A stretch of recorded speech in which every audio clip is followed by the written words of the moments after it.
नमस्कार महाराष्ट्र मित्रांनो, हा माझा पहिला मिनी व्लॉग आहे.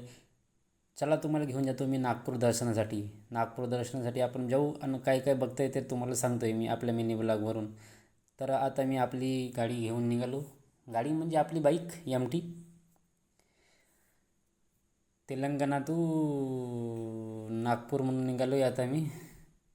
आणि म्हणून बनवावा काहीतरी व्हिडिओ म्हणून आपण आपल्याला चालला हेल्मेट लावून. तर आता मी पोहोचलो आहे. तुम्ही एरिया पाहू शकता कोणता एरिया आहे. सिनेमॅक्स. आणि मग इथं आपलं हे आहे बर्डीचं, नागपूरचं बर्डी. मला काहीतरी शॉपिंग करावं. आल्यावर गेलो बा, टाकलो हेवन भेटलं आपल्याला.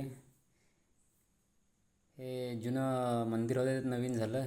म्हणलं आता गेलो आहे शॉपमध्ये, घेतलं बा आपल्याला काहीतरी, निघालो. मग आपल्याला दिसलं आपल्या खास, आपण लावतो, घेऊन घेतलं. आहे लय जोराची भूक लागली होती, कॉकटेल राईस खाऊन घेतला. त्यानंतर बघा हा नागपूरचा एरिया ड्रोनमध्ये, हा पार्टीचा एरिया आहे. काय खास दिसून राहिला भाऊ, खरंच. त्यानंतर हा फुटाळा, हा पाहिले मजाच ती होऊन राहिली. आता या कधी नागपूरला फिरायला मित्रांनो. हे आहे दीक्षाभूमी. नागपूरला तर नक्की दीक्षाभूमी विजिट करायला या. काय आहे तुम्हाला कळेल त्याच्यात. जय भीम. बघा गेटवर कोण असते. त्यानंतर नागपूरचा बघा हा एरिया ड्रोनमध्ये. अजून पुन्हा काय खास आहे नागपूरमध्ये बघण्यालायक तर तुम्हाला माहीत होऊन जाईल. मुंबईसारखी सिटी तुम्ही विसरून जाल. एवढं काही नागपूरमध्ये आजच्या तारखेला भेटते भाऊ. असंच नाही ऑरेंज सिटी म्हणलं जात तिले, समजलं का. हां या कधी मग. चला झालं नागपूर विजिट करून, आता निघालो बा आपला मार्गाले.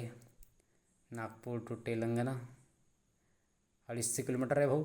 4 तासात कवर केलं MTनं. लगातार चालवली, एकटाच होतो. मित्रांनो कसा वाटला व्लॉग कमेंटमध्ये नक्की सांगा.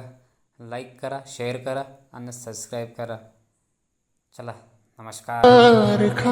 मित्र वणव्यामध्ये गारव्यासारखा